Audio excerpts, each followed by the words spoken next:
Hello, welcome to a course on small talk in English.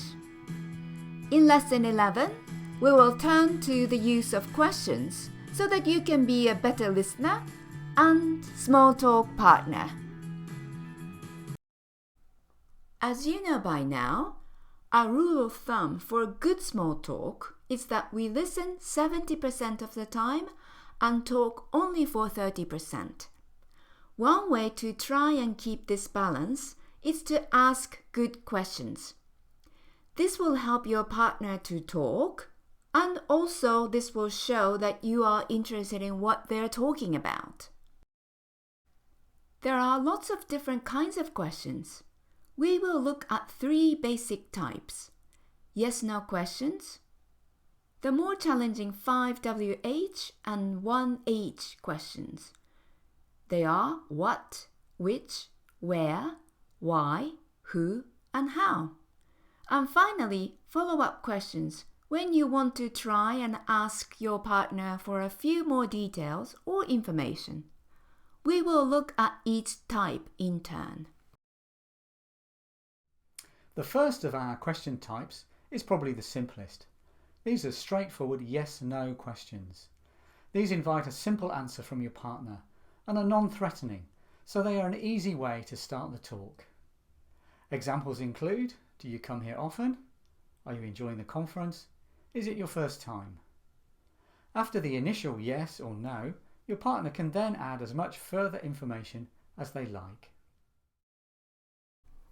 Next, we come on to the 5 WH and 1 H questions.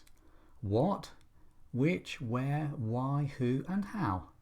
These are more challenging questions and need more extensive answers, so maybe it's good to ask these after some easy yes/no questions. Typical of these questions include: what do you do for a living? Where are you from? Which presentation do you like best so far? How are you enjoying the conference?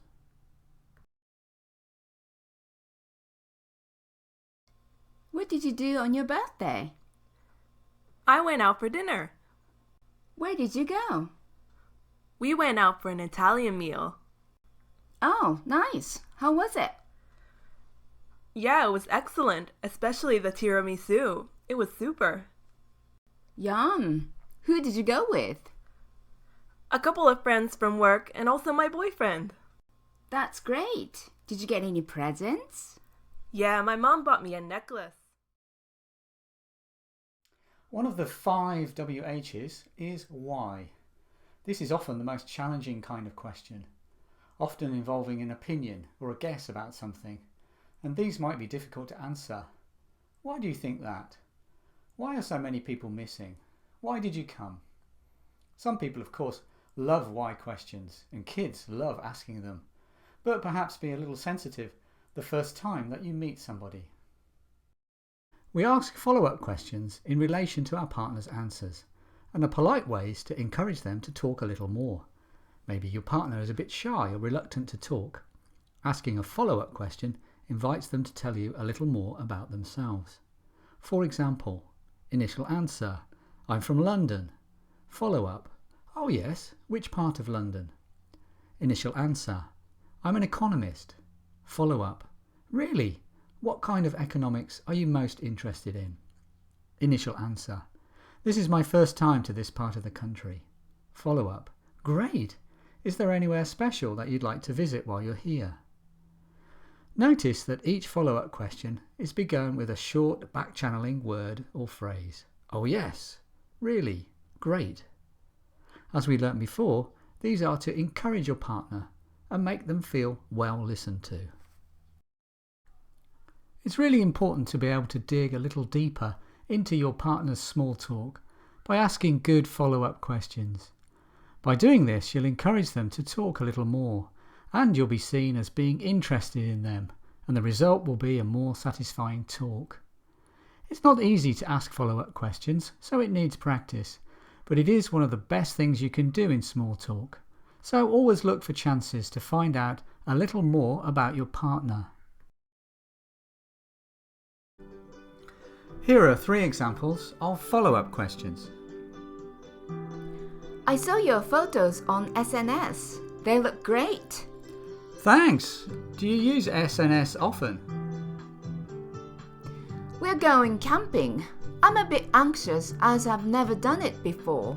Really? Where are you going? I heard Aya was promoted recently. Oh, I didn't know that. What's her new position? Questions are brilliant ways to encourage our partner to talk and make us appear as good listeners. They're great ways to connect and be liked because you are showing genuine and sincere interest in your conversation partner. But too many questions in a short space of time can be a little uncomfortable. So be careful not to fire too many all at once. Give your partner a chance to ask their own questions.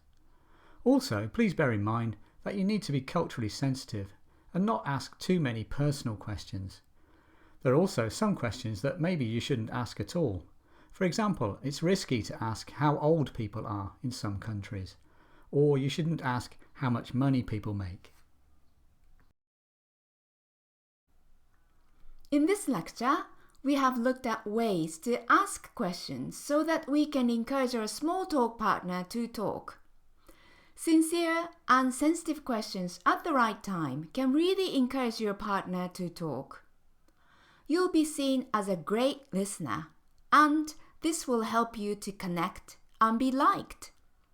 As in other techniques, please practice, practice, and practice. In our next talk, we will look at how to deal with difficult situations. Happy English learning!